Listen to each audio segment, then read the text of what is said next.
इसमें बेटा हम लोगों ने आइसोबारिक प्रोसेस, जो स्टैंडर्ड प्रोसेस थे, आइसोबारिक, इसलिए कि एक बार रिवाइज हो जाए। PH constant, first class thermodynamics से अगर हमने लिखा delta Q is equal to delta W plus delta U, तो डेल्टा क्यू को क्या लिख सकते हो, N C P delta T. N C P delta T मतलब T final minus T initial. ठीक है बेटा। Yes sir. Yes sir. Delta Q लिख सकते हैं क्योंकि एट ए कांस्टेंट प्रेशर है, या इसी को लिख सकते हो या इसी को लिख सकते हो delta W is equal to N C N, delta W is equal to P into delta V. P constant है, that is V final minus V initial, इसको लिख सकते हो N R T final minus T initial, that is N R delta T. P is constant, तो PV is equal to, from PV is equal to N R T से हम कह सकते हैं पी इनिशियल, पी कांस्टेंट है, P is remain constant, P into V initial is equal to nRT initial and P into V final is equal to nRT final। Subtract करेंगे तो यही ये आ जाएगा, ये इक्वेशन आ जाएगा nRT final minus T initial. Delta U कहीं increase in internal energy NCV delta T, इसको लिख सकते हो NCV T final minus T initial. इसको सेकंड कह दें, इसको फर्स्ट कह दें, तो फ्रॉम फर्स्ट एंड सेकंड अगर हम ऐड करें, फ्रॉम फर्स्ट एंड सेकंड, इसको अगर ऐड किया जाए तो delta W plus delta U is equal to N R delta T plus N C V. ये एक बार इसलिए लिख रहे हैं कि लर्न हो जाए, तुम्हें ये सब मालूम रहना चाहिए। कुछ को पता भी है, लर्न कर भी लिया है, लेकिन सब नहीं किए होंगे, मुझे पता है। तो इससे क्या होगा कि लिख लोगे N into R plus C V delta T, R C P minus C V is equal to R, तो इसी को लिख सकते हो N C P delta T, जो पहले ही लिख दिया था हमने। देखो, delta Q can be written as,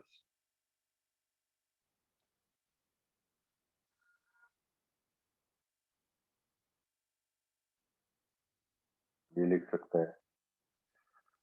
तो अलग अलग करके लिखो या ये करो। आइसोबारिक प्रोसेस में P will be constant, work done, change in energy, सब कुछ आ गया। दूसरे में लिखेंगे बेटा आइसोकोरिक प्रोसेस। आइसोकोरिक प्रोसेस में हर्षित वर्क डन कितना होगा बेटा? सर 0। Very good. यहाँ V कांस्टेंट रहेगा, तो work done from first class thermodynamics delta Q is equal to delta W plus delta U. Delta W जो होता है वो होता है P into delta V, that is P into V final minus V initial. तो यहाँ पे since V final is equal to V initial, तो यहाँ पे कहेंगे work done will be zero.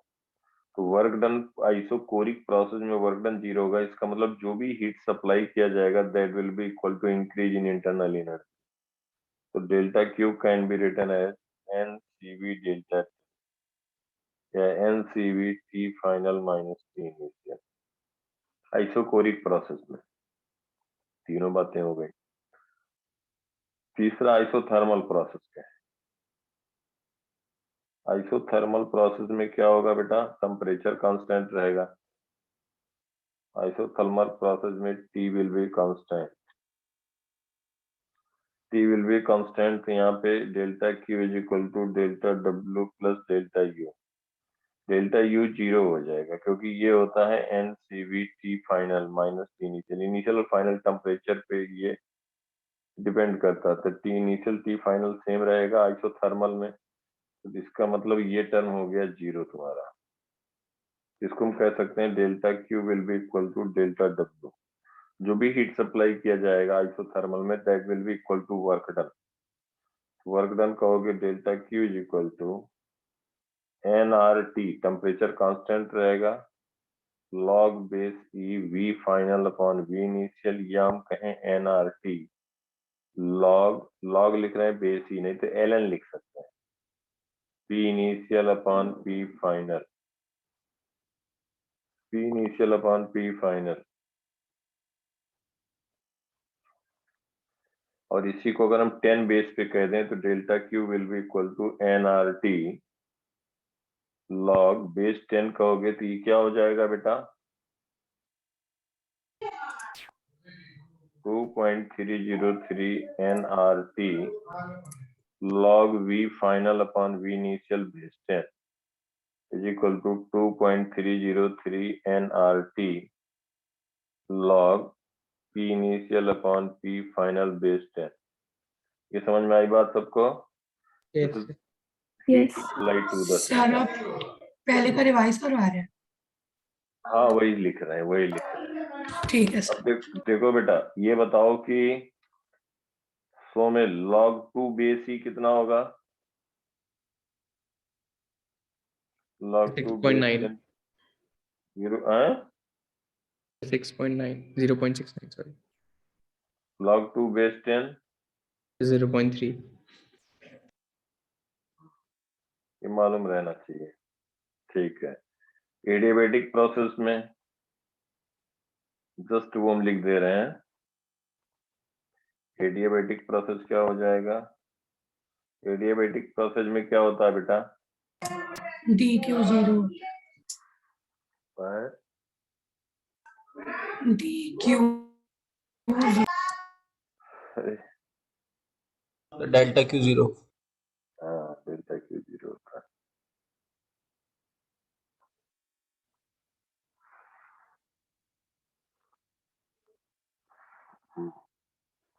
तो इसमें हो जाता है आपका एडियाबेटिक प्रोसेस में from first law thermodynamic delta Q is equal to delta W plus delta U. यहाँ पे डेल्टा क्यू 0 होता है, तो वर्क डन जो होगा is equal to minus delta U, decrease in internal energy. Work done in adiabatic process कहते हैं P initial V initial minus P final V final upon gamma minus 1। ठीक है बेटा, Yes, sir. या इसको लिखते हैं N R T initial minus T final upon gamma minus 1। और जब एन आर डेल्टा टी लिखते हैं तो ये हो जाता है 1 माइनस गामा, क्योंकि डेल्टा टी जनरली जो लिखा जाता है तो T final minus T initial लिखा जाता है। तो यहाँ पे नेगेटिव साइन बाहर ले लेंगे तो ये डिनोमिनेटर में 1 माइनस गामा कर दिया, तो इस टर्म में भी लिख सकते हैं वर्क डन। जो वर्क डन होगा that is equal to in decrease in internal energy, या हम कह सकते हैं delta U will be equal to minus delta W. अगर पी और यहाँ पे पी वी प्रेशर वॉल्यूम कैसे चेंज होता है, P V power gamma is equal to, बोलो, कांस्टेंट। पी वी की power gamma is equal to constant, और volume temperature T into V की power 1 minus gamma, T into V की power gamma minus 1। Gamma minus 1 is equal to constant. Temperature और pressure में E की power 1 T raised to the power gamma P raised to the power minus 1 minus gamma is constant. तो ये भी तुम्हें learn करना है। अब ये देखो कि अगर हम कहें यहाँ पे सपोज कि ये आपका पीवी डायग्राम है, प्रेशर है वाई एक्सिस पे, वॉल्यूम है एक्स एक्सिस पे, इनिशियल स्टेट गैस का 1 पॉइंट पे। तो अगर हम इसको कहें कि यहाँ पे देखो 1 से 2 ये आइसोथर्मल प्रोसेस, 1 से 2 इसको अगर हम कह दें isothermal temperature is constant, that means PV is equal to constant isothermal में, when T will be constant, Yes, तो sir. क्या हो जाएगा, P is inversely that is equal to PV can be written as C, तो P is equal to C by V, P is inversely proportional to V। अगर हम PV और gamma is constant कहें C dash, तो P is equal to C dash by V की power gamma, तो P is inversely proportional to V की power gamma, और gamma is greater than 1। तो अगर यहीं से हम कंसीडर करें तो एडियाबेटिक और स्टीप होगा ना। देखो Yes, sir. P is inversely proportional to V की पावर गामा, गामा की वैल्यू 1 से ज्यादा होगा क्योंकि गामा क्या होता है तो CP by CV. CV, और CP is always greater than CV, तो गामा इज ग्रेटर देन 1, तो ये और स्टीप होगा, तो इसको हम कहेंगे एडियाबेटिक। चलिए अब इससे कुछ क्वेश्चन देखते हैं।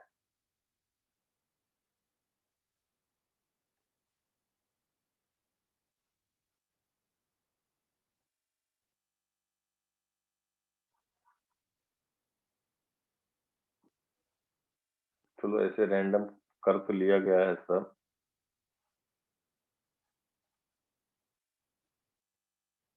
जरा एक बार पढ़ो सब लोग क्वेश्चन, देखो क्या दिया है क्या करना है।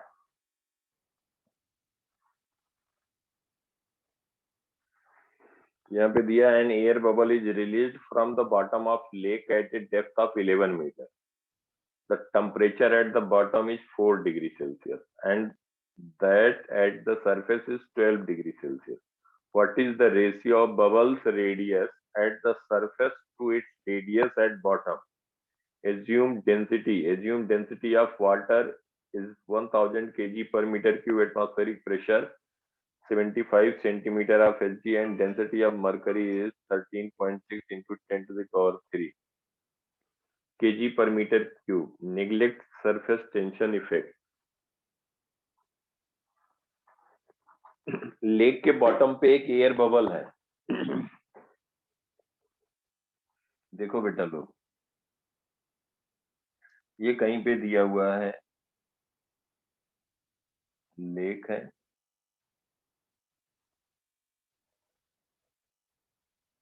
और इसका जो है बॉटम में एयर बबल दिया हुआ है और सरफेस पे पहुंच रहा है।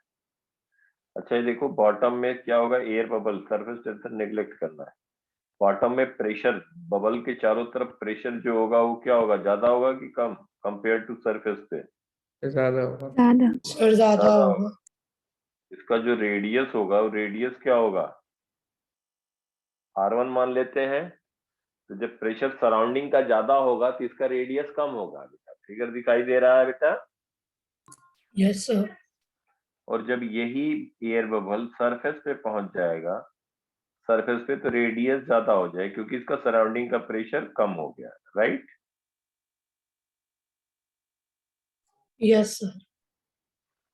अब यहाँ पे क्वेश्चन में पूछा गया है, पहले ये दिया गया है 11 मीटर की डेप्थ पे है।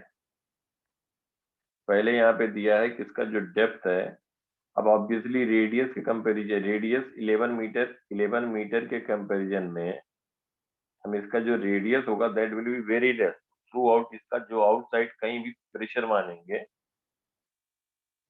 सरफेस टेंशन नेग्लेक्ट करना, इसका मतलब जो बाहर प्रेशर होगा वही अंदर प्रेशर होगा, तभी तो सरफेस इसका इक्विलिब्रियम में रहेगा एयर बबल का।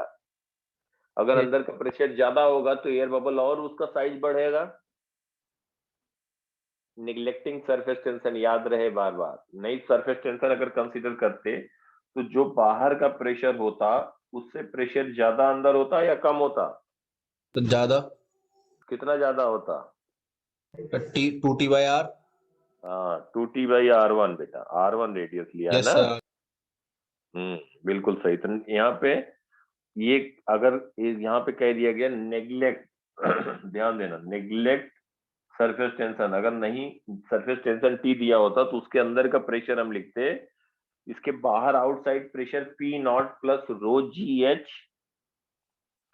P naught plus rho G H, rho किसका लिखते? So water. वाटर का लिखते रो जी एच, और यहाँ पे इसके अंदर प्रेशर लिखते P naught plus rho G H plus 2T by R1। समझ में आ रही बात बेटा सब लोगों को? Yes, sir.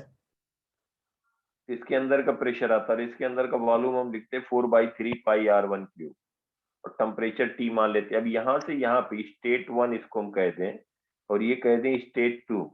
तो 1 से 2 जब एयर बबल पहुंचा अब मुझे बताओ तो इसके एयर बबल के अंदर हम क्या कांस्टेंट मान सकते हैं? Sir number of moles.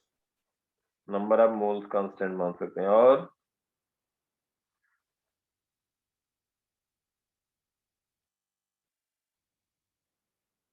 बिल्कुल सही बात है। यहाँ पे देखो ध्यान से, केवल नंबर ऑफ मोल कांस्टेंट मानेंगे। देखो बेटा, यहाँ पे दिया बॉटम पे टेम्परेचर कितना दिया, 4 डिग्री, और सरफेस पे दिया है 12 डिग्री सेल्सियस, राइट। तो यहाँ पे टेम्परेचर T1, इसका मतलब हो गया कि इसके अंदर जो प्रेशर है यहाँ पे इस स्टेज पे, यहाँ पे प्रेशर कह दें P1, वॉल्यूम कह दें V1, टेम्परेचर कह दें T1। यहाँ पे सरफेस पे प्रेशर वही कहेंगे। Radius, radius are very less obviously, कुछ नहीं दिया, 11 मीटर का बबल नहीं होगा। 11 metre radius of air bubble will be very less compared to depth। अब बेटा बताओ क्या किया जाए। इसका मतलब जो एयर बबल के अंदर number of mole of air होगा N1, वो वैल्यू क्या रहेगी, सेम रहेगी। PV is equal to nRT, N will be equal to PV by RT, और गैस कांस्टेंट R कांस्टेंट रहेगा। तो हम नंबर ऑफ मोल को कांस्टेंट कहेंगे एट 1 and 2। बात समझ में आई बेटा सबको? Yes sir. तो यहाँ पे देखो एटमॉस्फेरिक प्रेशर क्या दे दिया गया है,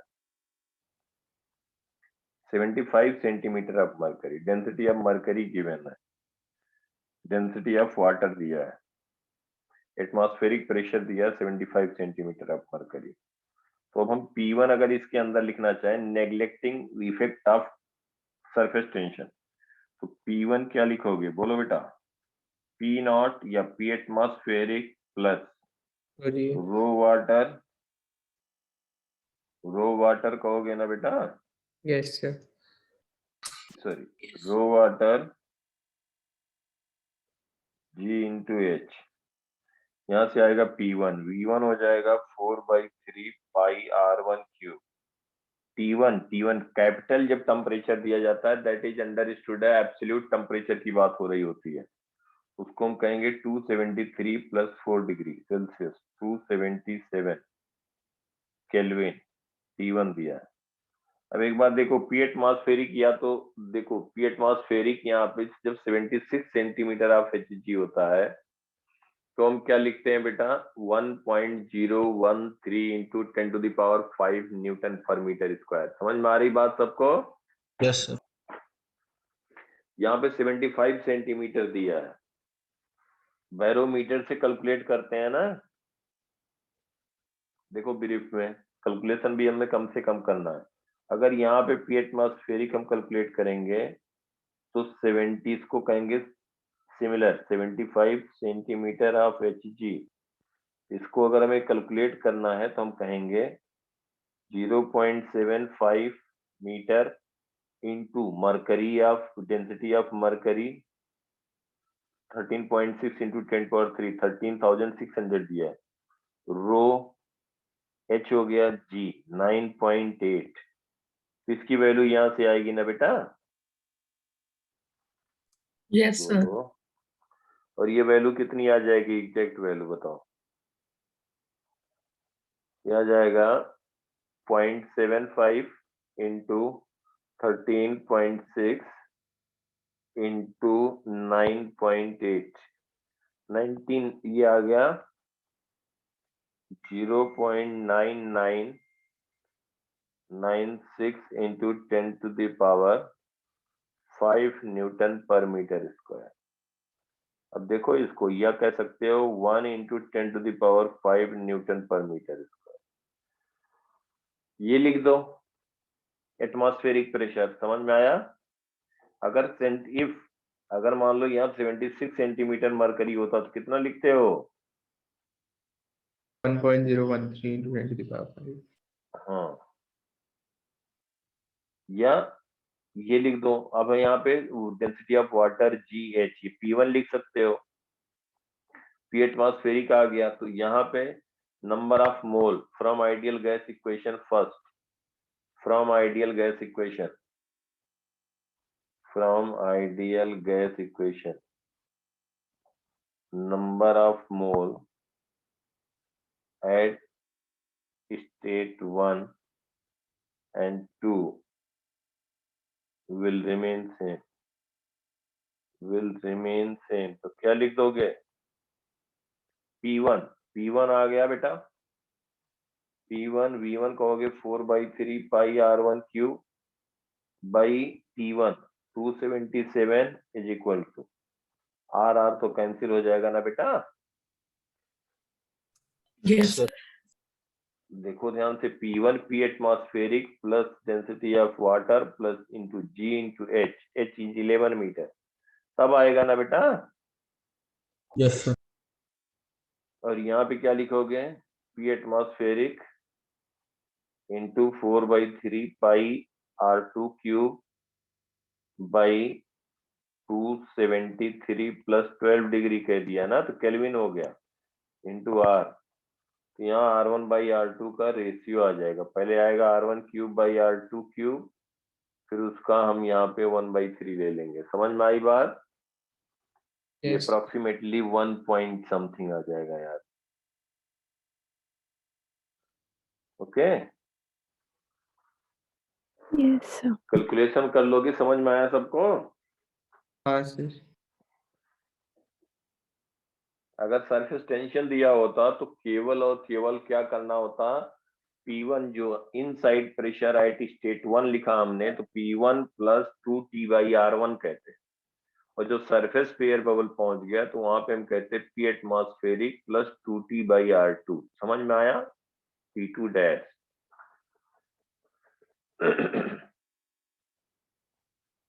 ठीक है बेटा। Yes. अनन्या, Yes. चेत, भाव, दिव्यम, Yes, sir. राशि, बोलो बेटा। Yes, sir.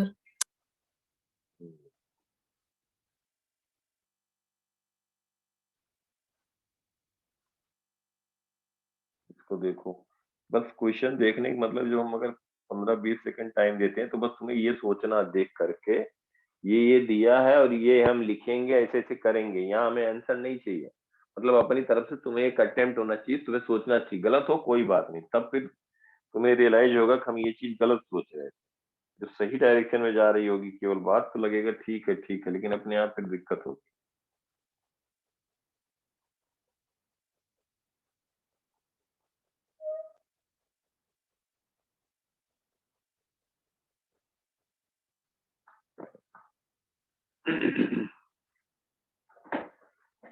बोलो बेटा।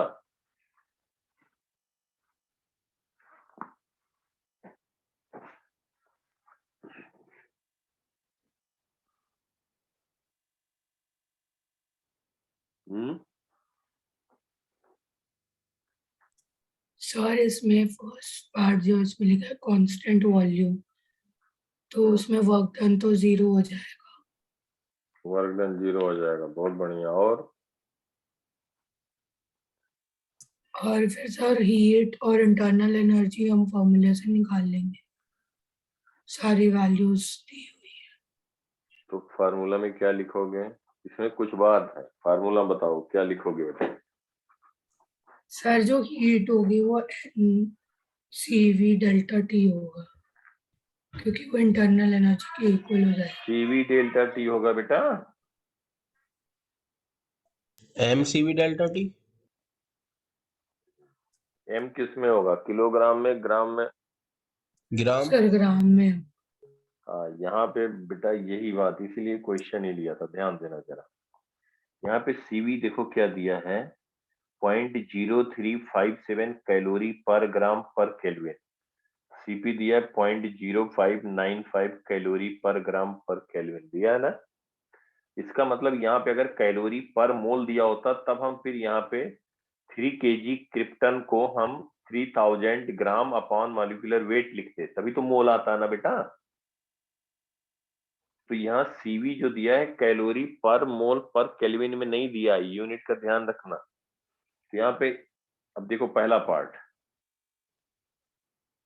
इसमें दिया if this is done at constant volume compute the heat added, the work done and the change in internal energy. Constant volume, V is constant, constant volume होगा तो work done क्या हो जाएगा, 0। तो delta Q will be equal to delta U. समझ में आया सबको? Yes sir.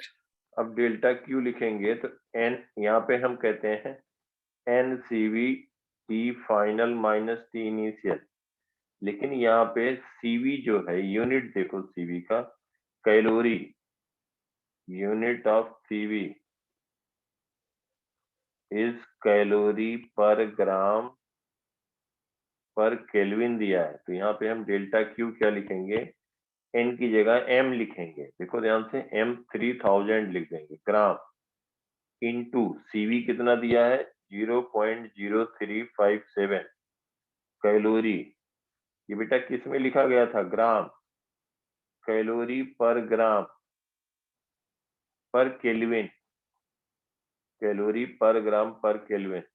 इसका मतलब हो गया ग्राम केल्विन, ये हम लिख सकते हैं इनटू डेल्टा टी, -20 से 80, टी फाइनल 80 हो गया और इनिशियल कितना हो गया 80। टेम्परेचर डिफरेंस लिख रहे हैं, चाहे हम डिग्री सेल्सियस में डिफरेंस लें या केल्विन में, बोथ विल रिमेन सेम। ऐसा होगा कि नहीं यस होगा? सर। 80 माइनस क्या लिखोगे बेटा, -20. -20। इसको देखो, ग्राम ग्राम कैंसिल हुआ और ये केल्विन केल्विन कैंसिल हुआ, तो जो हीट आएगा वो किस में आएगा, कैलोरी। कैलोरी में। हाँ कैलोरी में। ऐसे ध्यान रखना, अगर ये पर मोल दिया होता तो हम 3000 अपॉन मॉलिक्यूलर वेट लिखते, क्रिप्टन का मोल में लिखते, तो ये मल्टीप्लाई करेंगे तो आ जाएगा कैलोरी, कितना आ जाएगा delta Q, approximately 10.7 kilo calorie. देखो यही आ रहा है।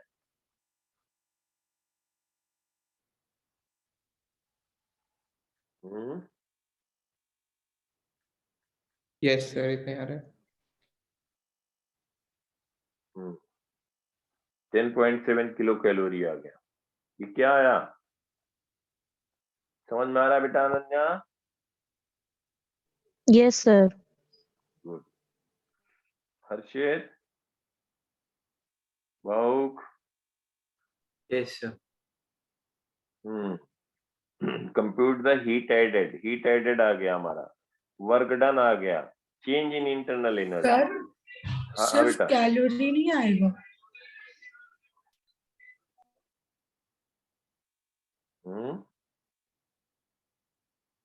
अरे नहीं बेटा, 3000 है ना, तो हो जाएगा 35.7 इंटू 3। और एक 100 भी है मल्टीप्लाई में वैसे। यहाँ 100 भी तो है बेटा, राइट साइड पे टेम्परेचर वाला 100।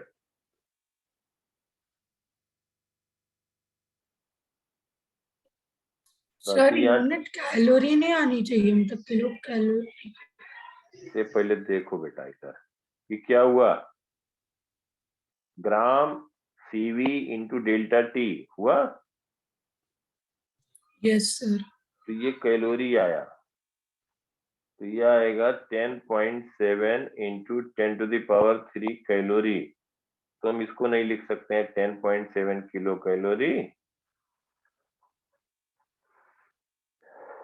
बोलो यही आएगा। नहीं समझ में आया, समझ में आया कि नहीं आया पहले बताओ, नहीं आया ना?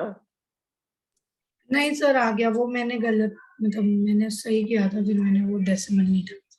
हाँ देखो दूसरा पार्ट क्या आ गया, work done change in internal energy. अब चेंज इन इंटरनल एनर्जी क्या होगा, यही होगा जो हीट सप्लाई था, कंप्यूट हीट एडेड, ये डेल्टा क्यू आ गया, यही हो जाएगा is equal to delta U, increase in internal energy, increase in internal energy, internal energy. समझ में आ गई बात?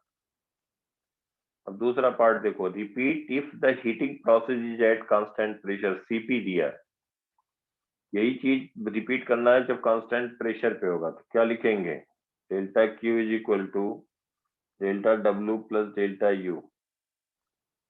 डेल्टा क्यू क्या हो जाएगा 3000 इंटू सीपी, बोलो बेटा सीपी कितना दिया 3000 ग्राम 0.0595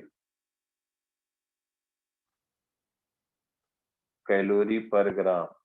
ये ग्राम था, देखो ग्राम था इनटू ये था कैलोरी पर ग्राम केल्विन इनटू 100 डेल्टा टी आया केल्विन केल्विन केल्विन से कैंसिल हुआ ग्राम ग्राम से। कितना आ गया डेल्टा क्यू बेटा बोलो 17 पॉइंट यही आएगा 85 किलो कैलोरी। ठीक है yes sir.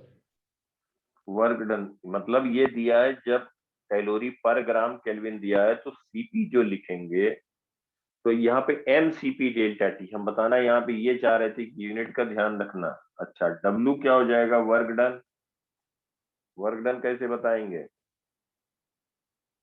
Delta W sir बोलो। वर्क डन के लिए पहले हम वो डेल्टा यू निकाल के कर लेंगे क्योंकि हमें कांस्टेंट प्रेशर है वो भी कर सकते हैं कांस्टेंट सर यू प्रेशर है। निकाल के माइनस कर देंगे ना क्योंकि मेरे पास हाँ सारी बिल्कुल वैल्यू यहाँ पे V2 V1 निकालना पड़ेगा। बिल्कुल कर सकते हैं बेटा वो भी कर सकते हैं या इसको एन आर डेल्टा टी लिख सकते हो। एन आर एन की जगह पे हम लिखेंगे क्या लिखेंगे वो भी कर सकते हैं 3000 अपॉन इसका मॉलिक्यूलर वेट पता है कितना होता है। फिर 84 होता है। हाँ बिल्कुल सही गुड। आर कितना यहाँ रखोगे 2। अगर जूल में लिखना है तो 8.3 लिखेंगे जूल में लिखना है तो क्या लिखोगे 8.3 समझ पा रहे हो। Yes sir. कैलोरी में करना 4.2 से डिवाइड कर दो तो 2 लिख दोगे तो कैलोरी में आएगा इनटू 100 कह दोगे कितना आ गया ये बोलो 30 किलो जूल अप्रोक्सीमेट यही आ जाएगा 30 किलो जूल। या कैलोरी में करना है तो क्या कर दोगे 30 किलो जूल अपॉन 4.2 तो ये कह दोगे किलो कैलोरी। समझ में आ रही बात सबको। Yes sir. Delta calorie W आ में गई। 7.15 आएगी।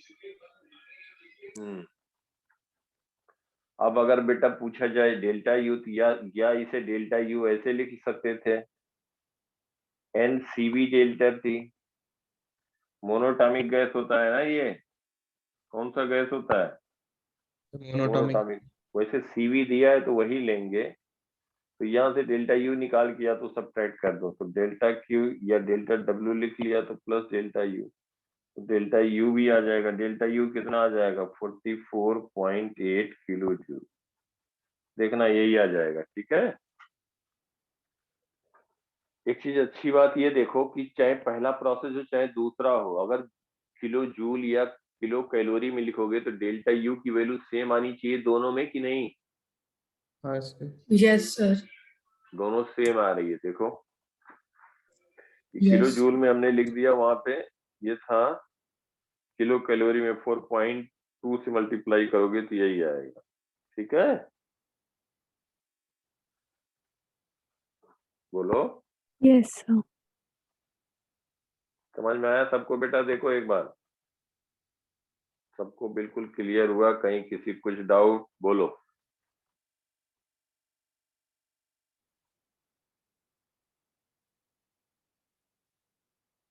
नहीं डाउट है ना क्लियर बेटा। Yes sir. Clear sir.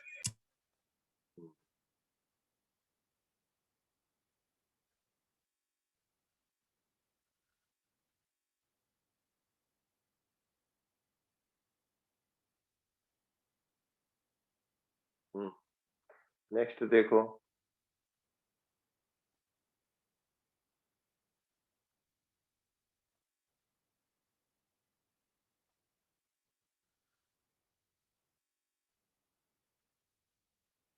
तो यहाँ आंसर लिख दिया। पढ़ो क्वेश्चन सब लोग एक बार सोचो क्या करना होगा क्या दिया है क्या कैलकुलेट करना है। 3 mole of an ideal gas इसका सीपी दिया है बेटा ये Cp ऐसे नहीं लिख के ऐसे लिख 7/2R. 3 mole of an ideal gas Cp is 7/2R at pressure P and temperature T is isothermally expanded to twice its initial volume. It is then compressed at constant pressure to its original volume. Finally, gas is compressed at constant volume to its original pressure P. Sketch the PV, PT and VT diagram for complete process. Calculate the net work done by gas and net heat supplied to the gas during the complete process. देखो करने को question ज्यादातर लोग कर लोगे, ये मुझे पता है, लेकिन अगर यही हम क्वेश्चन देखें और फिर हम छोड़ दें तो टाइम सबका बहुत ज्यादा डिफरेंस, कोई बहुत जल्दी कर लेगा, कोई बहुत ज्यादा टाइम लगाएगा। अब मैं तुम्हें तरीका क्या बता रहा हूँ, क्वेश्चन करने के साथ में तुम्हें जल्दी भी करना, आने के साथ में कम से कम टाइम में करना, ये भी बहुत जरूरी है। उसके लिए क्या करोगे, ध्यान से देखो। जैसे हम स्टार्ट कर रहे हैं, जब भी कोई भी क्वेश्चन रहेगा तो तब तुम्हें तरीका बता दे रहे हैं, इसी तरीके पे स्टार्ट करना। 3 mole of an ideal gas. 3 mole of an ideal gas, Cp is given 7/2. तो Cp दिया है तो हम यहाँ पे तुरंत नोट कर लिए 3 मोल, यहाँ राइट साइड पे लिख दिया करो 3 मोल। अभी देखो कितना कम टाइम लगेगा, नहीं तो यही अपने आप करोगे। ये चीज ध्यान देना, ऐसे तुम्हें अप्रोच लेना है फाइनल एग्जाम में। n की वैल्यू 3 मोल दिया है, हमेशा लिख दिया करो राइट पे। अच्छा, Cp दिया है 7/2, 7/2, तो Cp की वैल्यू दिया है 7/2। इसका मतलब ये कह सकते हो कौन सा गैस हुआ बेटा, डायटोमिक। डायटोमिक हुआ ना कि मोनोटॉमिक हुआ? 7/2 तो किसी का भी नहीं आता था। 7/2 किसी का भी नहीं आता। सर ये आता मोनोटॉमिक का कितना होता है? 3R/2 डायटोमिक डायटोमिक है, तो डायटोमिक है। Diatomic F/2 + 1 in bracket R होता है ना बेटा, यस सर 7/2 होता है इसका, और 3R/2 होगा CV, और CP/CV 7/3 इसका CP/CV लिखते हैं 7/5, यही तो लिखते हैं ना, क्या लिखते हैं, एक मिनट। Yes sir. तो ये हो जाएगा 3R/2, तो CP हो गया आपका, सर CP हो CV 5R/2 होता है और F CR F/2 + 1 × R ये होता है, तो CV होता है FR/2, यही होता है। तो डिग्री ऑफ फ्रीडम मोनोटॉमिक के लिए अगर हम कहते हैं तो 3 हो गया, तो 3/2, 5R/2, ये तो डायटोमिक है, कोई बात नहीं। डायटोमिक है तो डिग्री ऑफ फ्रीडम 5 हुआ, 5R/2, और ये हो जाएगा 3 डिग्री ऑफ फ्रीडम हो गया, 7R/2 हो गया, ये 5R/2, हाँ तो वही हो गया ना बेटा 1.4, ठीक तो है। चलिए अब हम बात Yes, करते sir. हैं, सीपी दिया है, डायटोमिक का दिया है, इसका मतलब सीवी भी तुम्हें पता है, सीवी कितना होगा डायटोमिक का? 5/2 5/2 अब देखो यहाँ पे दिया है pressure P and temperature T is isothermally, pressure P temperature T isothermally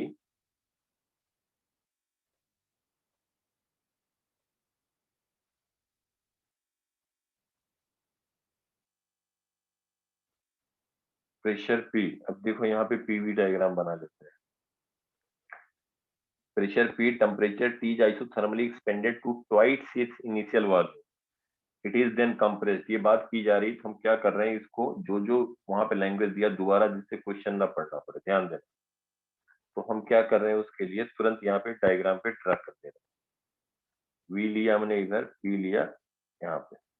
अब ये कह रहा है क्वेश्चन में, देखो बेटा ध्यान से, यहाँ पे कहीं state 1 P and T temperature, यहाँ पे हमने पी प्रेशर लिख लिया, टेम्परेचर टी ब्रैकेट में लिख दिया, इनिशियल स्टेट 1 दे दिया, isothermally expanded to twice its initial volume. एक बात बताओ, पीवी इक्वल टू एनआरटी है आपके पास, at a constant temperature, volume अगर डबल हो रहा है तो प्रेशर क्या हो जाएगा, बताओ जल्दी से। हाफ। हाफ। हाफ। बस हाँ, ऐसे करना, ऐसे ही करना, बिल्कुल सही। तो ये जो इसका वॉल्यूम हुआ, ऐसे ही करना है। वॉल्यूम यहाँ पे हम कह देंगे, इसका डबल हुआ, ये V था इनिशियल, ये 2V हुआ, तो प्रेशर यहाँ पे P है, तो यहाँ पे प्रेशर लिख दिया तुमने P/2। देखो जो यहाँ कहा गया है वो हमने यहाँ डायग्राम में ट्रैक कर लिया। ये हमारा है आइसोथर्मल, P इज कांस्टेंट। दोबारा फिर पहुंचने वापस जाने की जरूरत ही नहीं, यहाँ तक बात हुई वो हमने नोट कर लिया, मैं तरीका बता रहा हूँ। ट्वाइस इज इनिशियल वॉल्यूम, यहाँ तक देखो पहली लाइन हमने पूरा नोट कर डाला सब कुछ जो था। It is then compressed at a constant pressure to its original volume. Then it is compressed to original volume at a constant pressure. इसका मतलब प्रेशर P/2, अब यहाँ से कंप्रेशन स्टार्ट हुआ और कहाँ तक पहुंचा ये, ओरिजिनल वॉल्यूम पे 2, यहाँ पे हो गया 2, इसको हम कह दें 3। समझ में आई बात सबको? यस। यस अब 3, अब 3 पे यहाँ पे देखो, यहाँ पे टेम्परेचर T है, प्रेशर वॉल्यूम हमने यहाँ इंडिकेट कर दिया, इसका प्रेशर। अब यहाँ पे देखो at a constant pressure, pressure constant है, ध्यान देना, जो भी है लिखते जाओ, प्रेशर कांस्टेंट हम लेके चल रहे हैं।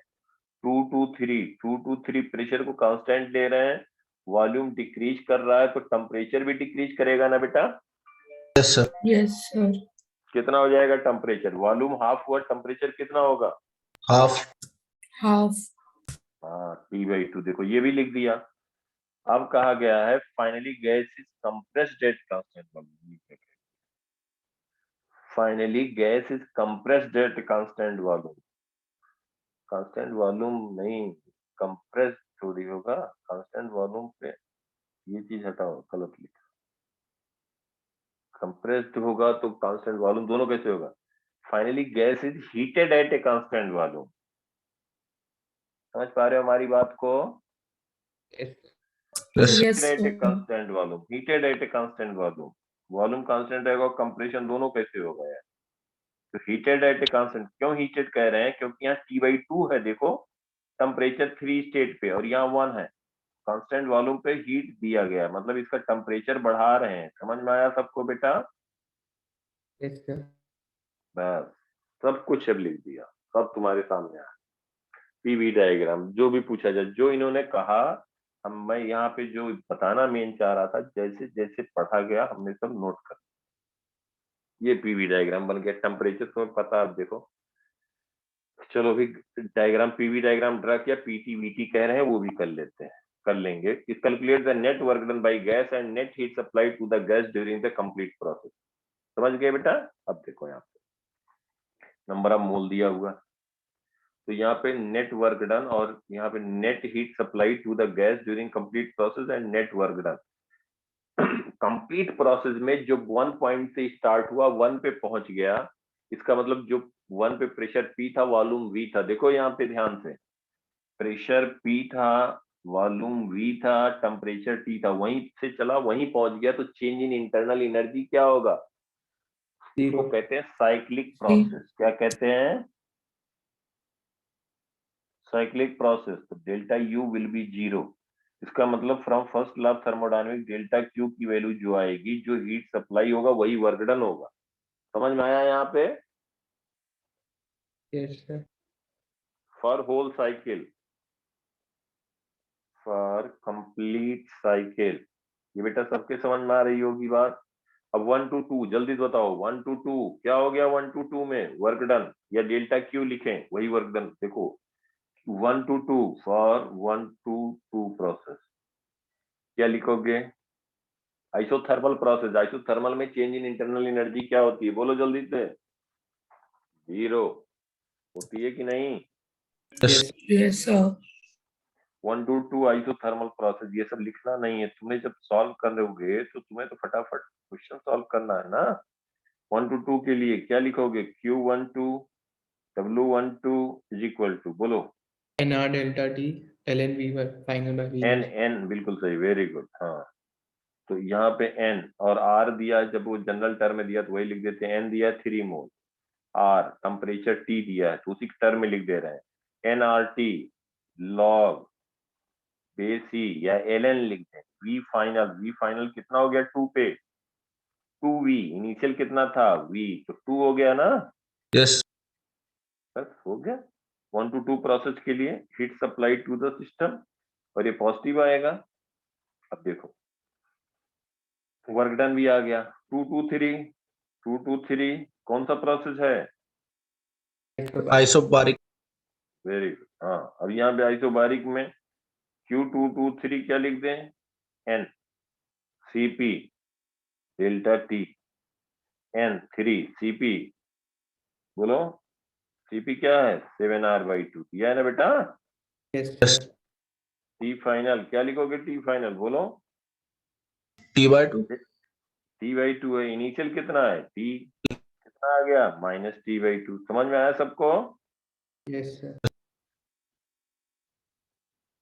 समझ में आ रहा है बेटा सब लोगों को, सब आ गया। देखो Yes. Q223 heat supplied in process 223, sir work done लिख दें। 21R/4 होगा। हाँ बिल्कुल सही बात होगा बेटा। अब यहाँ देखो वर्क डन 223 क्या होगा, 223 क्या होगा वर्क डन, आइसोबारिक प्रोसेस है तो वर्क डन में कहेंगे P into V final minus V initial, या NR T final minus T initial, N3 है, R है, V T फाइनल, देखो T/2 है और 2 पे क्या है T है, तो T/2 मतलब हमारा ये है कहने का कि तुम्हें फटाफट टाइम नहीं लगेगा, कुछ ऐसे करना है, -3RT/2 ये हो गया W223 work done, heat supply 223, बचा कौन सा प्रोसेस 3 to 1 देख लो, 3 to 1 क्या है, हाइड्रोकोरिक 3 to 1 आइसोकोरिक है, 3 to 1 आइसोकोरिक प्रोसेस है बेटा, कुछ नहीं सब आसान है। देखो 3 to 1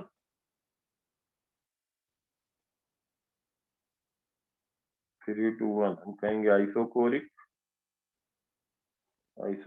प्रोसेस 3 to 1, तो क्या लिख दोगे Q3 to 1, NCB delta isochoric में क्या होता है 3 to 1 that is U3 to 1, क्योंकि वर्क डन क्या होगा बेटा 0, 0 3 to 1 हम लिख देंगे that is NCV T final minus T initial, N है 3 मोल, CV है 5R/2, लिख सकते हो ना बेटा, यस T फाइनल T है माइनस T इनिशियल T/2 है, कितना आ गया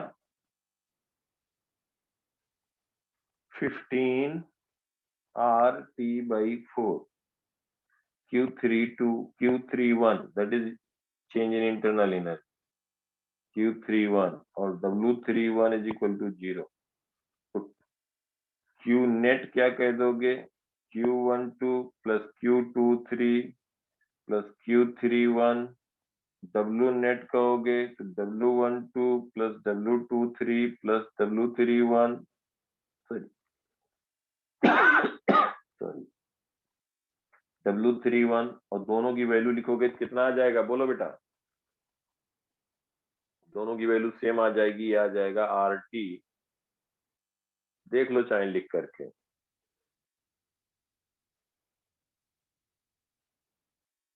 ln8 minus 1.5, ln8 मतलब हो गया कि log 8 बेस E, यही आएगा, देखो हमने लिख दिया यहाँ पे,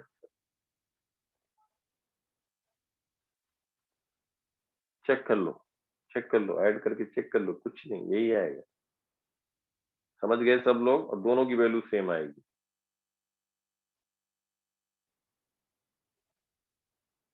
इसको लिखने का तरीका ऐसे भी लिख सकते हो,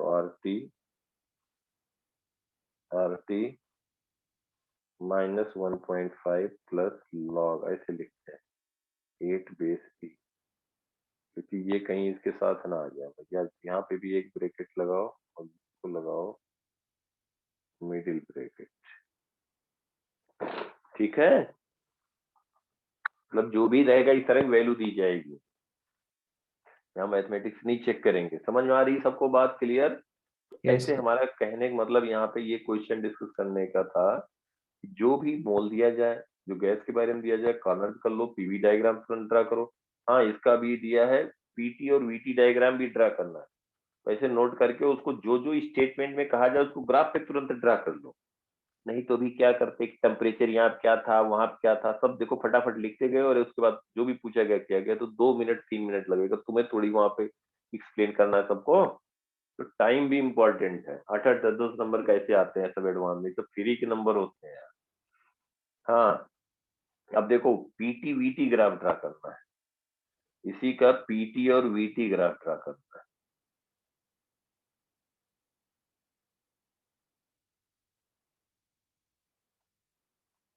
क्या बेटा लाइट चली जा रही है? अभिषेक,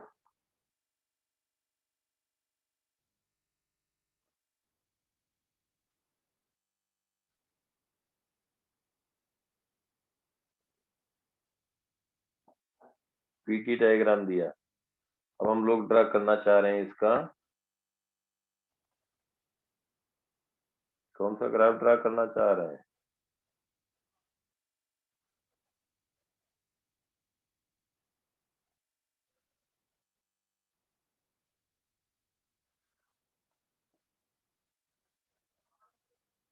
कौन ग्राफ ड्रा करना है बोलो?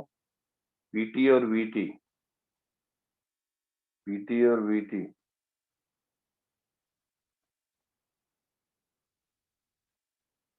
पीटी और वीटी, कोई बात नहीं है, कोई टी इस पे ले लिया अगर ऐसे तो गलत नहीं होगा, लेकिन वो ऑप्शन में दिया रहेगा तो तुम्हें वही लेना पड़ेगा। समझ पा रहे हो बेटा सब लोग?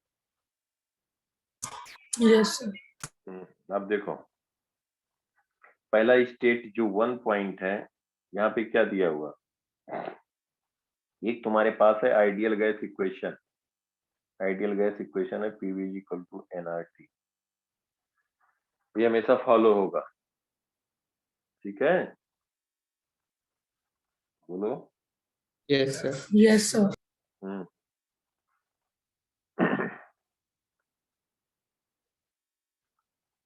अब देखो यहाँ पे 1 पॉइंट है, हम कहीं पे ले लें इनिशियल स्टेट 1, क्या हो रहा है 1 से 2 के लिए, 1 से 2 के लिए टेम्परेचर कांस्टेंट है, टेम्परेचर कांस्टेंट है तो P is universally temperature constant है। अब यहाँ पे कहोगे या तो टेम्परेचर कांस्टेंट में प्रेशर कम होगा तो नीचे जाएगा, और प्रेशर अगर बढ़ेगा, ध्यान देना बेटा, और टेम्परेचर कांस्टेंट पे अगर प्रेशर बढ़ेगा तो ये 1 पॉइंट से अपवर्ड जाएगा, यही तो होगा ना 1 से 2 के लिए। देखो पीटी ग्राफ को, पीवी ग्राफ को हम पीटी ग्राफ पे ड्रा कर रहे हैं, तो 1 से 2 के लिए ध्यान देना, 1 से 2 प्रोसेस के लिए टेम्परेचर कांस्टेंट है, टेम्परेचर कांस्टेंट है तो temperature 1 point initial state gas के लिए जहाँ पे प्रेशर क्या है टी, और यहाँ पे वॉल्यूम क्या कह देंगे, टेम्परेचर है टी, टेम्परेचर टी है। तो फिर क्या हो रहा है, टेम्परेचर देखो कांस्टेंट है 1 से 2, लेकिन वॉल्यूम क्या हो रहा है, वॉल्यूम बढ़ रहा है, टेम्परेचर कांस्टेंट है, वॉल्यूम इंक्रीज कर रहा है, प्रेशर क्या होगा, डिक्रीज। डिक्रीज करेगा। इसका मतलब 1 से 2 जो हमारा प्रोसेस होगा, 1 से 2 तो डिक्रीज होके यहाँ कहीं पे है। सबके समझ में आ रही बात? टेम्परेचर कांस्टेंट है और प्रेशर कितना हो गया 2 तक। T/2। हम्म, थोड़ा सा इसी को ले करके बनाया जाए,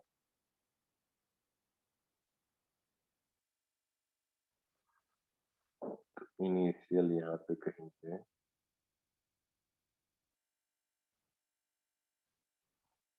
ये है 3p/2,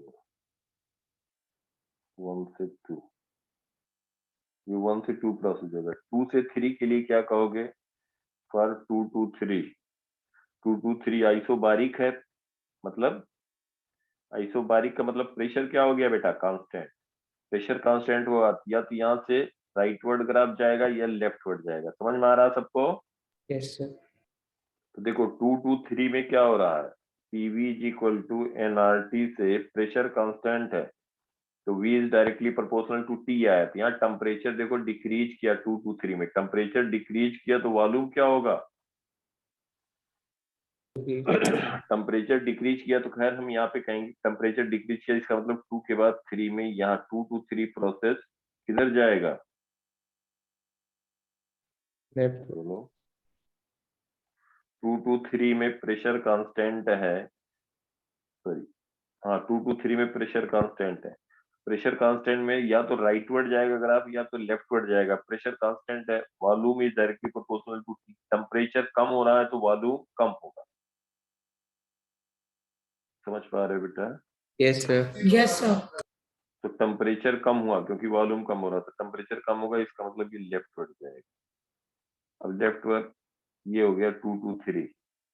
अब 3 to 1 में वॉल्यूम कांस्टेंट हो गया। वॉल्यूम कांस्टेंट हुआ तो जब वॉल्यूम कांस्टेंट होगा पीवी इक्वल टू एनआरटी में वी कांस्टेंट होगा तो P is directly proportional to T है। तो 2 to 3, अब यहाँ पे देखो 3 to 1, 3 to 1 के लिए 3 to 1 के लिए वॉल्यूम कांस्टेंट हुआ तो P is directly proportional to T. इसको कह सकते हैं P is equal to constant into T. तो ये हो गया y is equal to mx वाला स्टेट हो गया ना, x एक्सिस पे t है। तो इस पॉइंट से यहाँ से straight line P is directly proportional to T। Straight line इस तरह से हुआ कि इनका जो इंटरसेक्शन होगा कहाँ से पास होगा? ओरिजिन। ओरिजिन। हाँ, क्योंकि अब मैं बता रहा हूँ क्वेश्चन में कैसे दिया रहेगा, ऐसे ही ग्राफ दिया रहेगा, लेकिन तुम्हें पीटी ग्राफ जो रहेगा ऐसा भी दिया जा सकता है। ऐसा दे दिया, फिर यहाँ दे दिया, फिर ऐसे दे दिया, इसका इंटरसेक्शन नहीं ओरिजिन पे पास हो रहा तो ये नहीं होगा। समझ गए ना? Yes sir. ये चीज ध्यान रखना। अब ऐसे हम कहें वीटी ग्राफ, वीटी क्या हो जाएगा? 1 to 2, 1 to 2 प्रेशर, 1 to 2 में टेम्परेचर कांस्टेंट है। टेम्परेचर कांस्टेंट है, वॉल्यूम क्या हो रहा है? कम हो रहा है। टेम्परेचर कांस्टेंट है, वॉल्यूम कम हो रहा है, इसको कहते हैं 1। टेम्परेचर कांस्टेंट हुआ, वॉल्यूम कम, सॉरी सॉरी सॉरी, वॉल्यूम 1 बढ़ेगा से 2 में वॉल्यूम बढ़ रहा है, 1 से 2 में वॉल्यूम बढ़ रहा है। तो यहाँ पे हम कहते हैं इनिशियल कहीं पे 1 स्टेट है तो टेम्परेचर कांस्टेंट है, इसका वॉल्यूम बढ़ा 2 हो गया। पहले वॉल्यूम था V, ये हो गया 2। फिर 2 to 3 में, 2 to 3 में क्या हुआ? प्रेशर कांस्टेंट है, PV is equal to nRT में प्रेशर कांस्टेंट हुआ तो V is directly proportional to T। T कम हो रहा है तो वॉल्यूम भी कम हो रहा है। तो इस तरह से ये कम होगा बेटा। देखना कि जो इसको हम इंटरसेक्शन पॉइंट से पास कराएं, 2 to 3। 3 to 1 में देखो, 3 to 1 में क्या हुआ? वॉल्यूम कांस्टेंट हुआ। वॉल्यूम कांस्टेंट रहा और टेम्परेचर क्या हुआ? इंक्रीज किया 3 to 1। समझ गए सब लोग? Yes sir. ये इंटरसेक्शन यहाँ से पास होना चाहिए, बस ये चीज ध्यान रखना। क्लियर बिल्कुल? Yes sir. एक बार अपने आप भी करके सब देखना।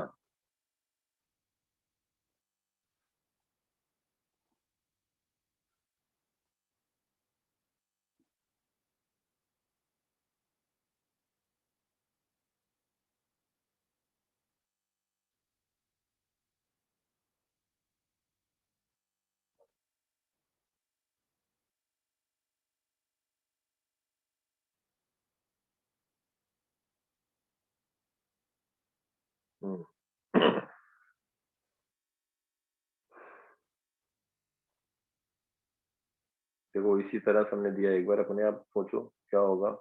आंसर हमने लिख दिया, मतलब मेन लिख देंगे, फिर बाद में अपने आप एक बार कैलकुलेट करके मैच करा लेना। क्या दिया है बेटा? 6 ग्राम of hydrogen gas at a temperature of 273 Kelvin were isothermally expanded to 5 times its initial volume and then isochorically heated so that pressure in the final state becomes equal to that in initial state. Find the total amount of heat absorbed by gas during the entire process. जो भी दिया जाए, हमने अभी यही बताया था। क्या करो? 6 gram of hydrogen, 6 gram of hydrogen है तो नंबर ऑफ मोल क्या लिख सकते हो? हाइड्रोजन हुआ तो क्या हुआ? डायटोमिक हुआ,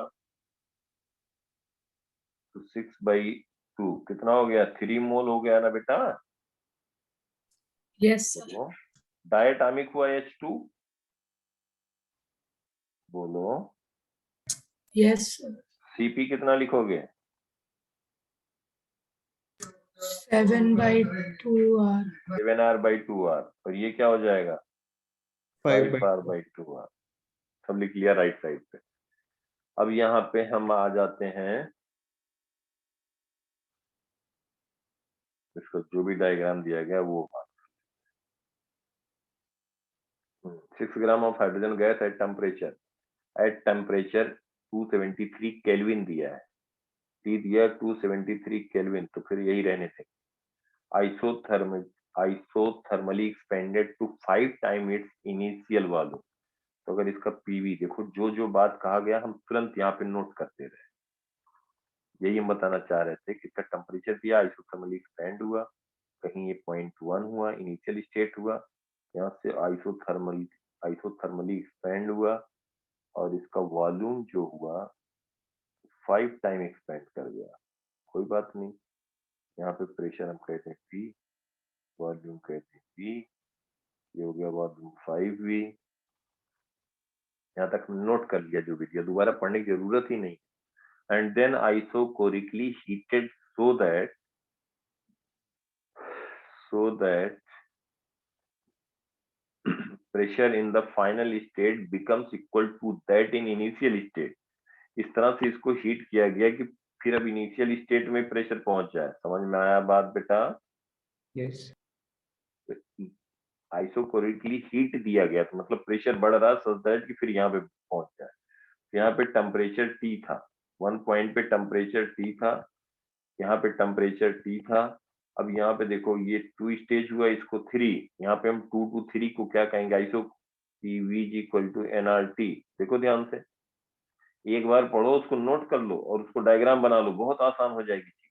यहाँ पे क्या हो रहा है? वॉल्यूम को कांस्टेंट कर दिया, इसका मतलब P क्या हुआ? डायरेक्टली प्रोपोर्शनल टू T हो गया। P अगर 5, P यहाँ पे पहुंच गया, यहाँ पे प्रेशर कितना था बता सकते हो?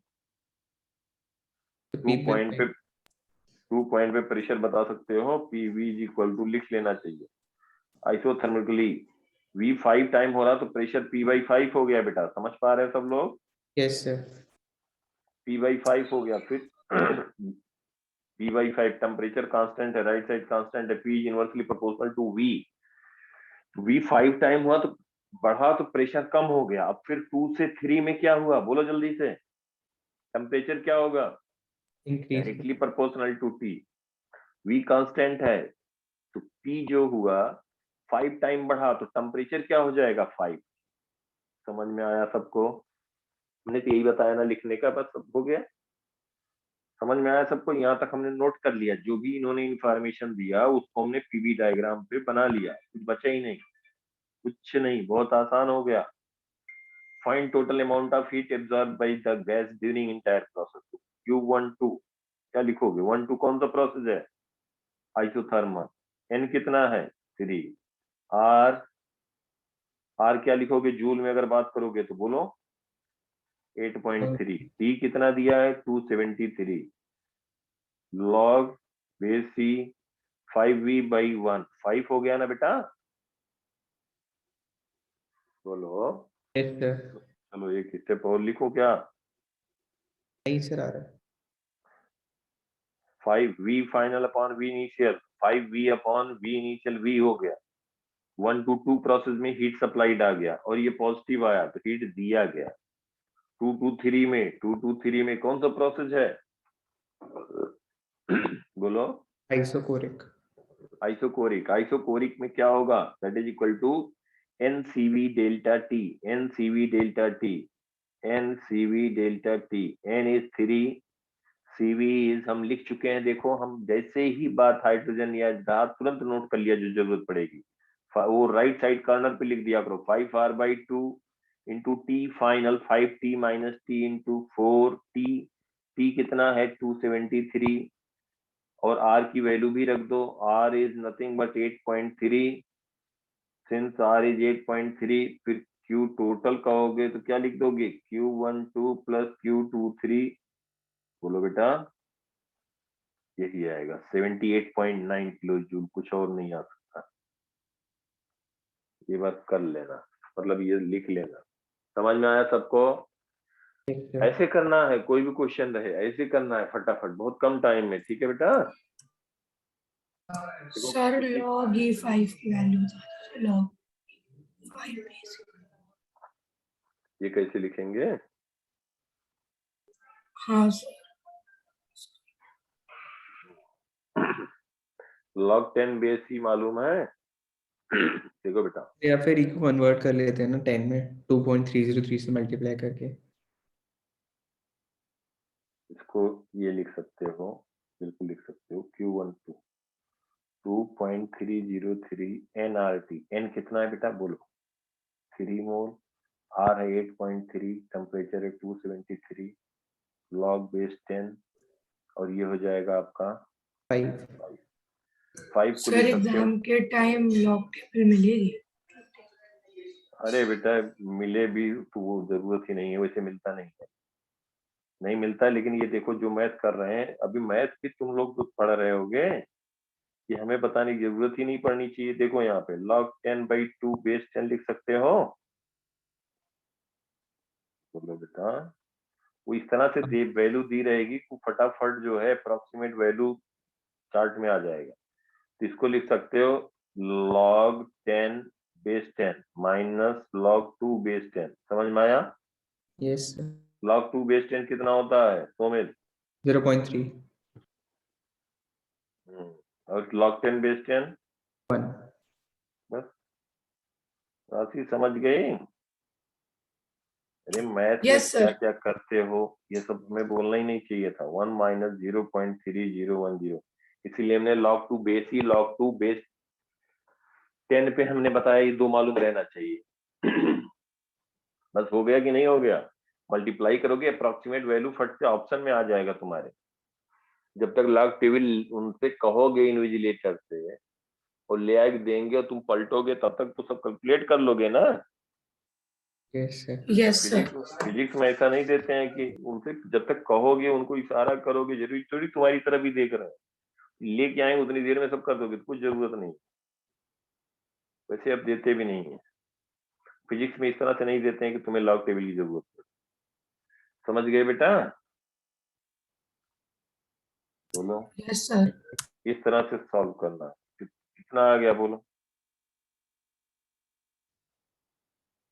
ये वैल्यू आ जाएगी 78.9, यही आएगा। ये नहीं Q12, इसकी वैल्यू आ जाएगी। टोटल जो आंसर आएगा Q नेट कितना आएगा?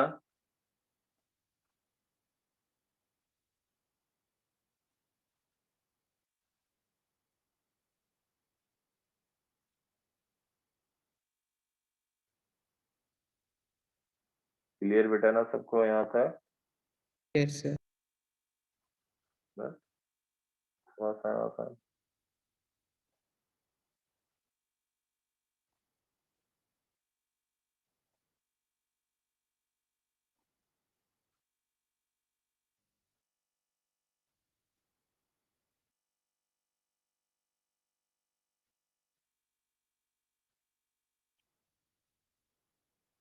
इसमें देखो, हमारी समझ से इसको हम दे देते हैं तुम्हें होमवर्क उसी बेस्ड, एक प्रैक्टिस के लिए। आंसर हमने लिख दिया, देखो डब्ल्यू नेट लिख दिया -16 इंटू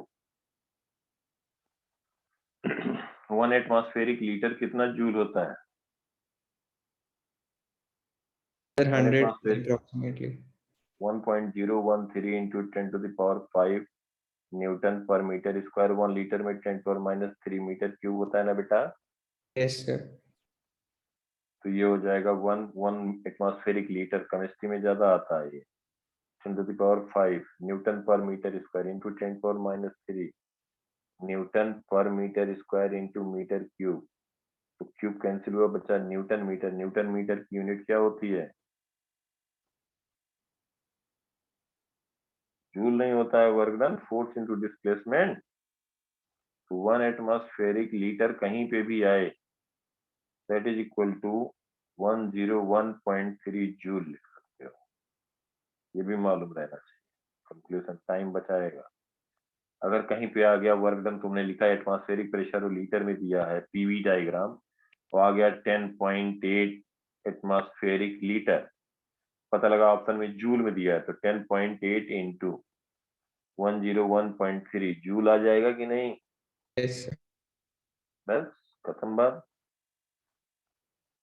इसको कर लेना, इसका आंसर यहाँ पे दिया हुआ, मैं लॉग के टर्म में लिख दिया कि 16 यहाँ पे दिया, देखो 16 into 101.3 log 2 base e plus 8, basically ये ब्रैकेट है।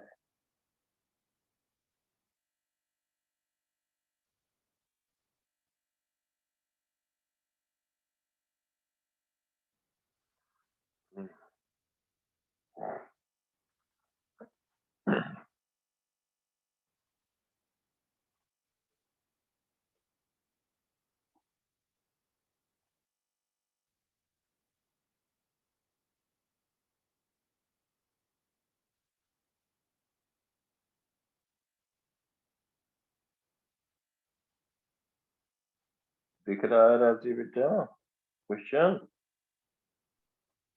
Yes sir. पढ़ो एक बार क्वेश्चन देखो।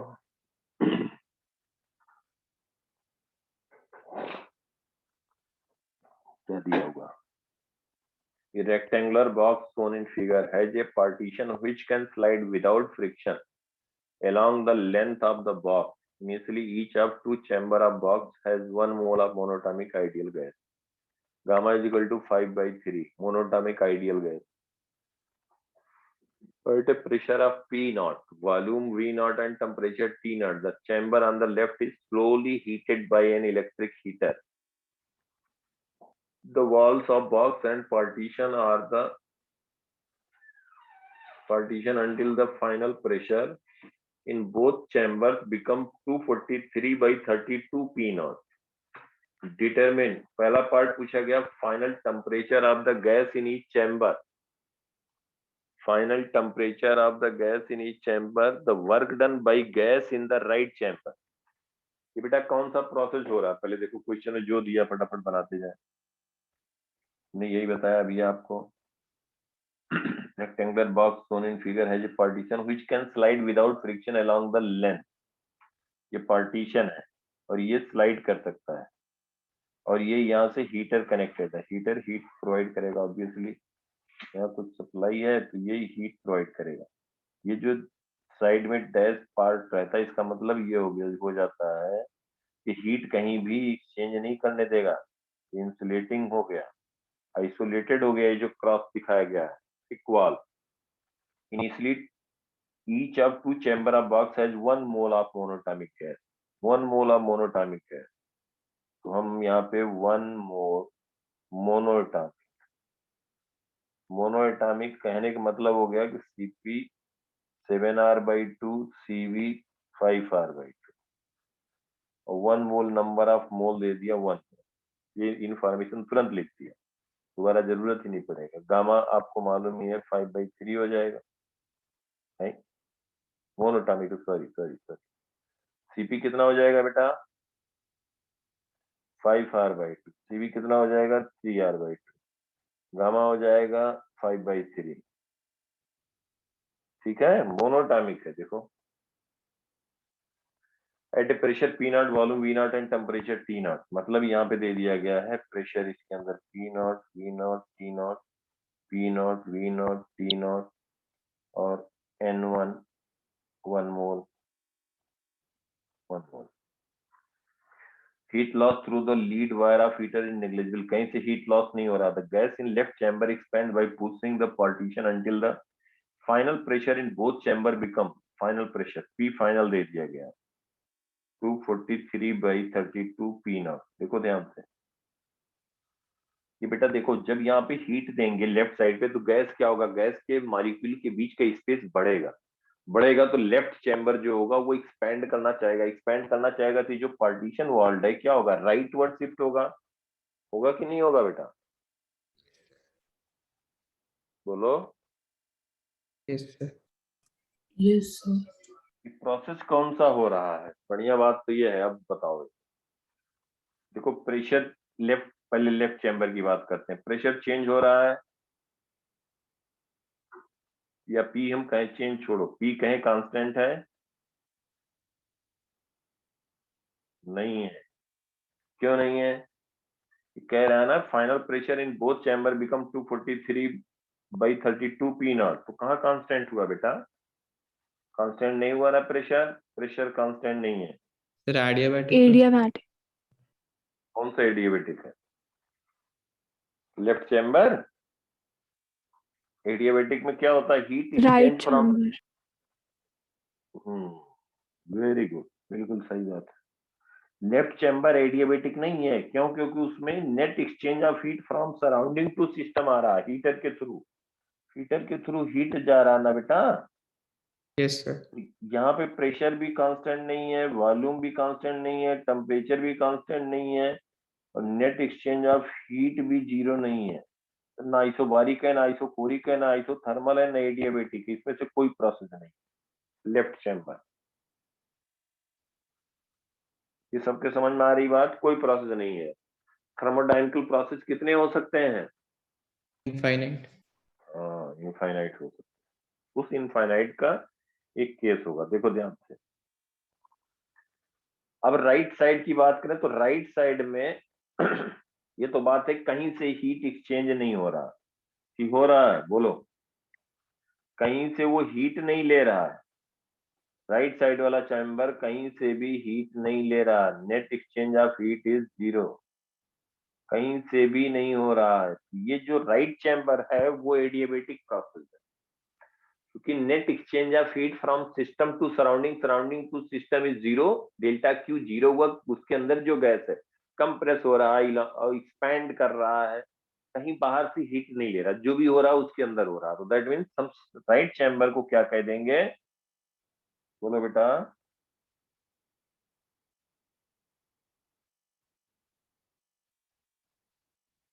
इन राइट चैम्बर एडियाबैटिक प्रोसेस। अब पूछा क्या क्या गया है? Final temperature of gas in each chamber, work done by gas in right chamber. तो ये तो मूवेबल है, ये दिया हुआ है कि ये मूव कर सकता है। क्या मूव कर सकता है? जो इन दोनों को पार्टीशन डिवाइड कर, लेकिन हीट एक्सचेंज नहीं कर सकता। मूवेबल है, फ्रिक्शनलेस है। इसका यहाँ पे हीटर हीट दे रहा है, टेम्परेचर बढ़ रहा है, वॉल्यूम एक्सपैंड कर रहा है। तो जो पार्टीशन वाला पार्ट है राइटवर्ड जा रहा है, राइटवर्ड जा रहा है तो उधर की गैस कंप्रेस हो रही है। तो उधर से भी प्रेशर बढ़ रहा है, प्रेशर बढ़ रहा है, इधर का भी एक्सपैंड कर रहा है, टेम्परेचर बढ़ रहा है, प्रेशर बढ़ रहा है। तो कहीं जाके रुक जाएगा। जो मूवेबल पार्ट है रुक जाएगा, वहीं रुकेगा जहां दोनों साइड का प्रेशर सेम रहे। समझ में आ रही बात सबको? Yes sir. तो जब भी कोई मूवेबल चैम्बर होगा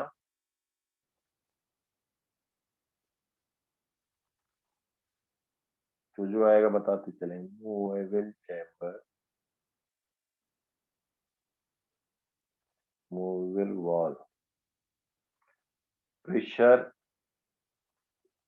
final, final pressure, pressure final या final pressure will be same. पहली चीज। और दूसरा, कहीं पे भी अगर पार्टीशन बीच में हो रहा है तो total volume, volume of chamber will remain constant, will remain constant। ये दो चीज, जैसे ही कहीं पे चैम्बर आ जाए, पूरा चारों तरफ वॉल है, कहीं से हीट एक्सचेंज नहीं कर सकता या हीट एक्सचेंज भी कर सकता। कोई मूवेबल वॉल आ गया, इसका मतलब टोटल वॉल्यूम जो होगा gas, left chamber right chamber, अगर एक है वॉल मूव कर रहा, दो कर रहा है, तो टोटल वॉल्यूम तो कांस्टेंट होगा। एक बढ़ेगा तो दूसरे कम होगा, लेकिन दोनों का सम जो होगा वो कांस्टेंट। और दूसरा क्या रहेगा? मूवेबल वॉल होगा तो वहां पे प्रेशर दोनों साइड पे सेम हो जाएगा। अगर थर्मली कंडक्टिंग वॉल कहा जाए, कंडक्टिंग मतलब हीट का ट्रांसफर हो सकता है, तो फाइनल टेम्परेचर दोनों साइड पे सेम हो जाएगा। If thermally conducting wall is separated, then final temperature will be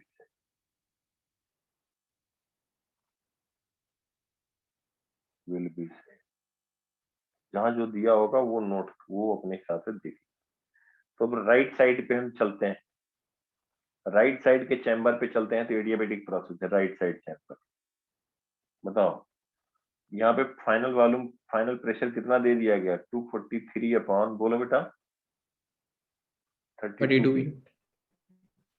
32 P not final pressure दे दिया। और इसका क्या पूछ लिया गया है? टेम्परेचर और वॉल्यूम पूछा गया है। तो और इसका इनिशियल फाइनल ये है, और टेम्परेचर हम कहते हैं पी फाइनल, हमें मालूम नहीं है। तो पी इनिशियल है पी नॉट और टेम्परेचर इनिशियल है पी नॉट, और ये गामा आपको पता है 5/3 मोनोटॉनिक है। तो पीटी में क्या रिलेशन लिखा था एडियाबेटिक प्रोसेस में? बोलो पीटी में क्या लिखा था? P into T की power gamma minus 1 is constant. P into T की power gamma minus 1 is constant.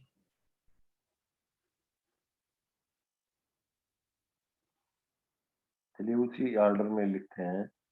और हो सकता है, बिल्कुल हो सकता है, पी वी की पावर गामा कांस्टेंट, दूसरा क्या लिखा था? वी टी की पावर गामा -1 कांस्टेंट लिखा था, याद आया? v की पावर गामा -1।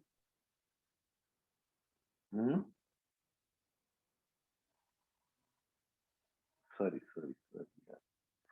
यहाँ लिखा था T into we power gamma -1 constant, ये लिखा था। पीटी में क्या रिलेशन लिखा था? t की पावर गामा इंटू p की पावर 1 माइनस गामा। हाँ सुमिल, तुम क्या कह रहे थे? पीपी में रिलेशन?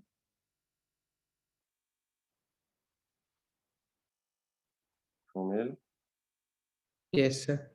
क्या कह रहे थे? पीपी में तो यही रिलेशन होगा ना। हाँ इसको sir. 1 by gamma T into P power 1 minus gamma upon gamma लिख सकते हो, क्योंकि कांस्टेंट का कुछ भी लोगे तो कांस्टेंट आएगा। तो यही तीन अपना लर्न करे रहो। तो यहाँ पे देखो temperature, pressure, final temperature T final power gamma, P final कितना दिया है? 243/32। कितना दिया है? 243/32 इंटू पी नॉट की पावर क्या लिख दोगे बेटा? 1 माइनस गामा लिख दोगे ना, इज इक्वल टू इनिशियल है पी नॉट की power gamma into P initial है P not power 1 minus gamma. समझ में आया सबको? यहाँ से टी फाइनल आ जाएगा। टी फाइनल कितना लिखोगे? टी फाइनल लिखोगे 243/32 P naught, sorry T final into, नहीं रहने देते, 1 minus gamma by gamma is equal to T naught P not power 1 minus gamma power gamma. समझ में आ रहा सबको बेटा? सिंपल मैथमेटिक्स है यार, बोलो। Yes sir. T final gamma 5/3 है, तो 243/32 एक करके दिखा देते हैं, कुछ नहीं, 1 minus 5/3 upon 5/3 is equal to T naught P not power 1 minus 5/3 upon 5/3। 1 minus 5/3 कितना हो जाएगा? बोलो। T final into Minus 243/32 P naught, और ये जगह -2/3, तो -2/3 -2/5, 3 कैंसिल हो जाएगा। T naught P not power -2/5। समझ में आया? यस। T final into 243/32 power -2/5 into P not power -2/5 is equal to T naught P not power -2/5। Mathematics की कैलकुलेशन है, तो तुम लोग को और तेज होगा। टी फाइनल लिख सकते हो, इसको कह दोगे उस साइड ले जाओ, ये हो जाएगा, इसको 1 अपॉन लिख सकते हो 243, इसको कह सकते हो 243 बाई 32 की पावर 2/5 प्लस हो गया, तो ये हो गया 3/2 की power 5 square, sorry 1/5,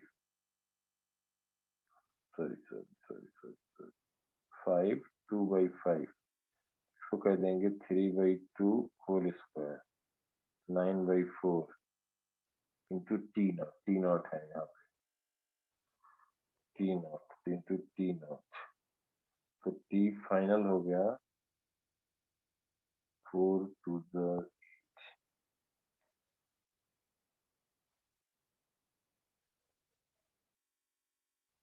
2.25 T not, या कह दें T final is 9/4 T not.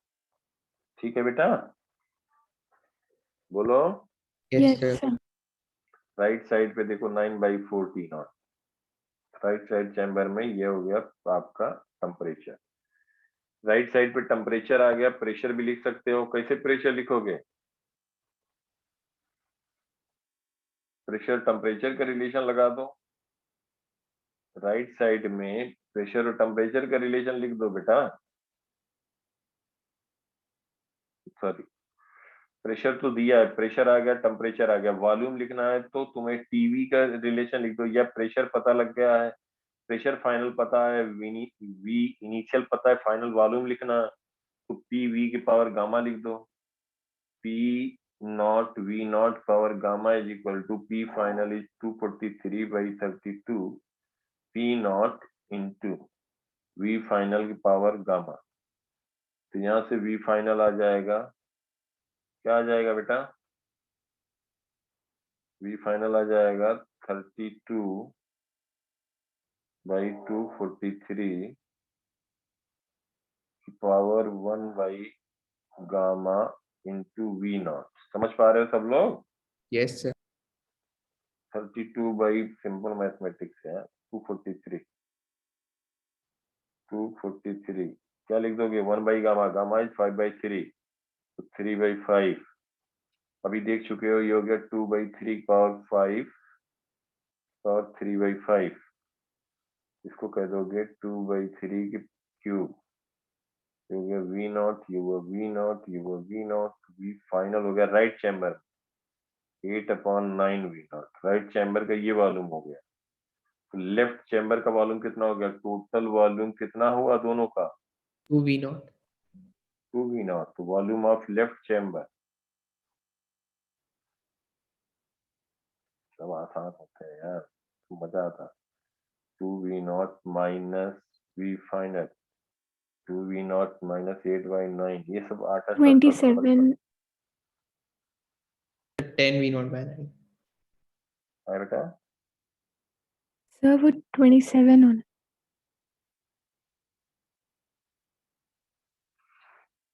ये सब 8 तो 10 नंबर के एडवांस कोई पूछे गए जो कराया सब। देखो कहाँ कैसा कुछ पता लगा, कुछ ऐसा चला है, कुछ नहीं है, वही जो बताया वही है।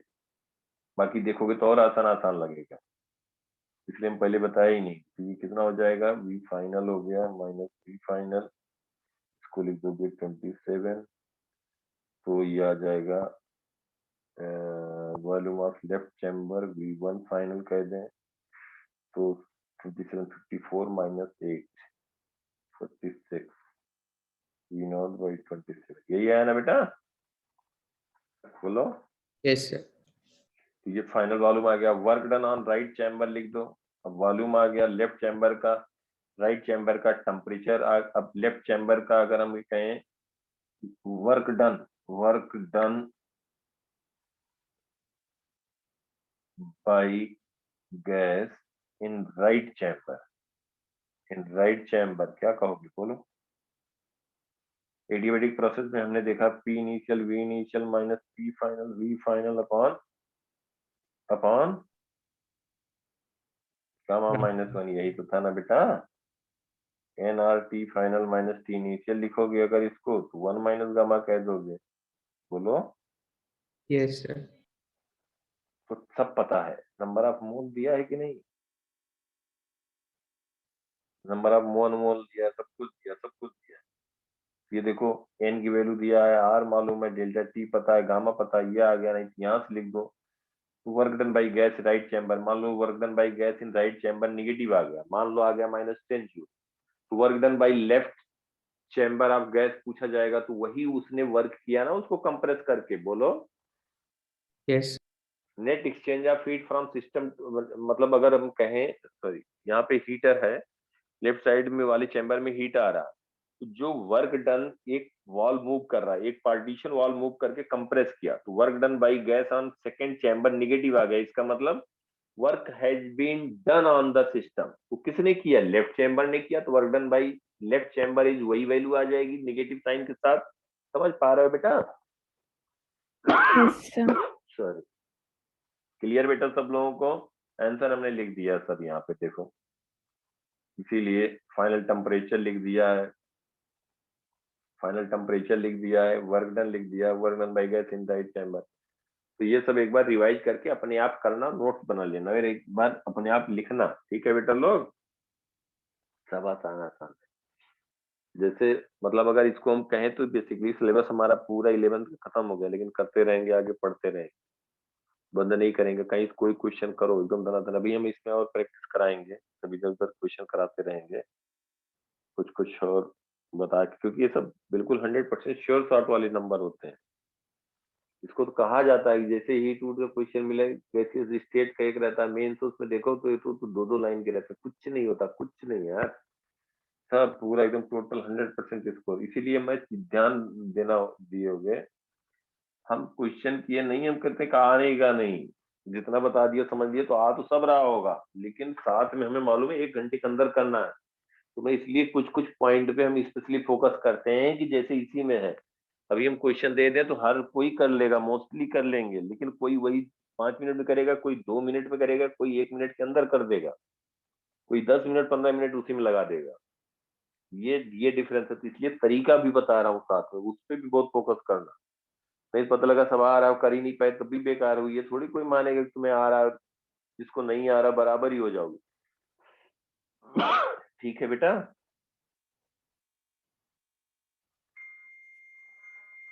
तो अच्छे से जो है रिवाइज कर लेना।